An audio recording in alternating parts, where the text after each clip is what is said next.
ಮೊದಲ ದಿನಕ್ಕೆ ಹೋಲಿಸಿದ್ರೆ ದರ್ಶನ್ ಫುಲ್ ರಿಲ್ಯಾಕ್ಸ್ ಆಗಿದ್ದಾರೆ. 10 ದಿನಗಳಿಂದ ಪರಪ್ಪನ ಅಗ್ರಹಾರದಲ್ಲಿ ಇರೋ ಅಂತ ನಟ ದರ್ಶನ್ ಮೊದಲನೇ ದಿನಕ್ಕೆ ಹೋಲಿಕೆ ಮಾಡಿದ್ರೆ ಇವಾಗ ಒಂದು ಸ್ವಲ್ಪ ರಿಲ್ಯಾಕ್ಸ್ ಆಗಿದ್ದಾರೆ. 4 ಸಹ ಆರೋಪಿಗಳ ಜೊತೆ ದರ್ಶನ್ ಟೈಮ್ ಪಾಸ್ನ ಮಾಡ್ತಾ ಇದ್ದಾರೆ. ಟಿವಿ ನೋಡಿಕೊಂಡು ಕೇರಂ ಮಾಡಿಕೊಂಡು A2 ಆರೋಪಿ ದರ್ಶನ್ ರಿಲ್ಯಾಕ್ಸ್ ನಲ್ಲಿ ಇದ್ದಾರೆ. PSI ಸ್ಕ್ಯಾಮ್ನಲ್ಲಿ ಆರೋಪಿಗಳಾಗಿದ್ದಂಥ ರೂಮ್ನಲ್ಲಿ ಇದ್ದಾರೆ ದರ್ಶನ್. ಜೈಲಿನ ಒಳಗೆ ದರ್ಶನ್ಗೆ ಇನ್ನೂ ಹೊರಗಿನ ಆಹಾರ ಸಿಕ್ಕಿಲ್ಲ. ಇದುವರೆಗೂ ದರ್ಶನ್ಗೆ ಕೇವಲ ಫ್ರೂಟ್ಸ್ ಮಾತ್ರ ಸಿಗ್ತಾ ಇದೆ. ಮೊದಲನೇ ದಿನಕ್ಕೆ ಹೋಲಿಕೆ ಮಾಡಿದ್ರೆ ದರ್ಶನ್ ಈಗ ಸ್ವಲ್ಪ ರಿಲ್ಯಾಕ್ಸ್ ಆಗಿದ್ದಾರೆ. ಅವರು ಪರಪ್ಪನ ಅಗ್ರಹಾರ ಜೈಲ್ ಸೇರಿ 10 ದಿನಗಳಾಗ್ತಾ ಇದೆ. ಕಳೆದ 10 ದಿನಗಳಿಂದ ಪರಪ್ಪನ ಅಗ್ರಹಾರ ಜೈಲಿನಲ್ಲೇ ನಟ ದರ್ಶನ್ ಇದ್ದಾರೆ. ಆದರೆ ಮೊದಲನೇ ದಿನಕ್ಕೆ ಹೋಲಿಕೆ ಮಾಡಿದ್ರೆ ಈಗ ಒಂದು ಸ್ವಲ್ಪ ರಿಲ್ಯಾಕ್ಸ್ ಆಗಿದ್ದಾರೆ. ತಮ್ಮ ಪಾರ್ಟ್ನರ್ಸ್ ಜೊತೆ ಇದ್ದಾರೆ. ಟಿವಿ ನೋಡಿಕೊಂಡು ಕೇರಂ ಮಾಡಿಕೊಂಡು PSI ಸ್ಕ್ಯಾಮ್ನಲ್ಲಿ ಆರೋಪಿಗಳಾಗಿದ್ದಂಥ ರೂಮ್ನಲ್ಲೇ ಕೈದಿ ನಂಬರ್ 6106 ಇದ್ದಾರೆ. ಜೈಲಿನೊಳಗೆ ದರ್ಶನ್ಗೆ ಇನ್ನೂ ಆಹಾರ ಸರಿಯಾಗಿ ಅಡ್ಜಸ್ಟ್ ಆಗ್ತಾ ಇದೆ.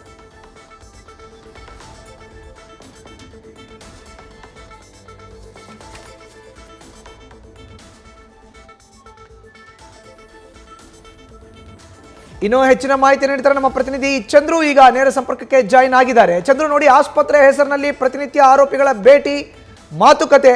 ನಿನ್ನೆ ಕೂಡ A1 A2 ಆರೋಪಿಗಳು ಭೇಟಿ ಮಾಡಿ ಮಾತುಕತೆ ನಡೆಸಿದ್ದಾರೆ ಅನ್ನೋ ಒಂದು ಮಾಹಿತಿ. ಚಂದ್ರು,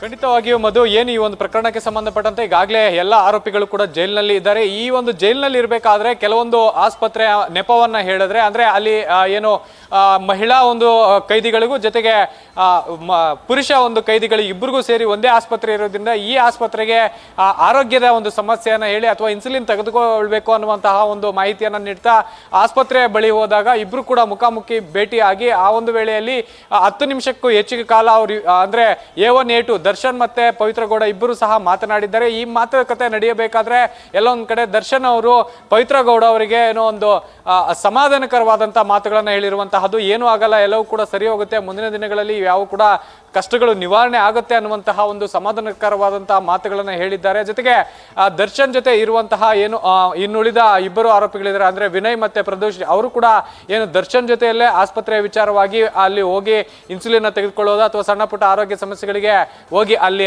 ಬರುವಂತಹದ್ದು ಅಥವಾ ಆ ಒಂದು ವೇಳೆಯಲ್ಲಿ A1 A2 ಆರೋಪಿಗಳು ಕೂಡ ಈಗ ಭೇಟಿ ಆಗುವಂತಹ ಸನ್ನಿವೇಶ ಕೂಡ ನಿರ್ಮಾಣ ಆಗ್ತಿರುವಂತಹದ್ದು. ಈ ವೇಳೆಯಲ್ಲಿ ಎಲ್ಲೊಂದ್ ಕಡೆ ಮುಂದಿನ ದಿನಗಳಲ್ಲಿ ಯಾವ ರೀತಿಯಾಗಿ ಅಂದ್ರೆ ನಮ್ಮ ಬೇಲ್ ಆಗಿರ್ಬೋದು ಅಥವಾ ಚಾರ್ಜ್ ಶೀಟ್ ಆಗಿರ್ಬೋದು, ಈ ವಿಚಾರವಾಗಿ ಸ್ನೇಹಿತರು ಮತ್ತೆ ಯಾರೆಲ್ಲ ಭೇಟಿ ನೀಡ್ತಾ ಇದ್ದಾರೆ ಅವ್ರನ್ನ ಮೀಟ್ ಮಾಡಕ್ಕೆ, ಅವರೆಲ್ಲರೂ ಸಹ ಒಂದು ಸಮಾಧಾನಕರವಾದಂತಹ ಮಾತುಗಳನ್ನ ಹೇಳ್ತಾ ಇದ್ದಾರೆ ಅನ್ನುವಂತಹ ವಿಚಾರವಾಗಿ ಈಗಾಗಲೇ ಆರೋಪಿಗಳು ಡಿಸ್ಕಸ್ ಮಾಡಿಕೊಂಡು ಎಲ್ಲ ಒಂದ್ ಕಡೆ ಸ್ವಲ್ಪ ಮಟ್ಟಿಗೆ ನಿರಾಳರಾಗಿದ್ದಾರೆ ಅನ್ನುವಂತಹದ್ದು ಉನ್ನತ ಮೂಲಗಳಿಂದ ಸಿಕ್ಕಿರುವಂತಹ ಮಾಹಿತಿ. ಮಧು, ನ್ಯೂಸ್ ಫಸ್ಟ್ ನಿರ್ಭೀತಿಯಿಂದ ನಿಮ್ಮ ಪರವಾಗಿ.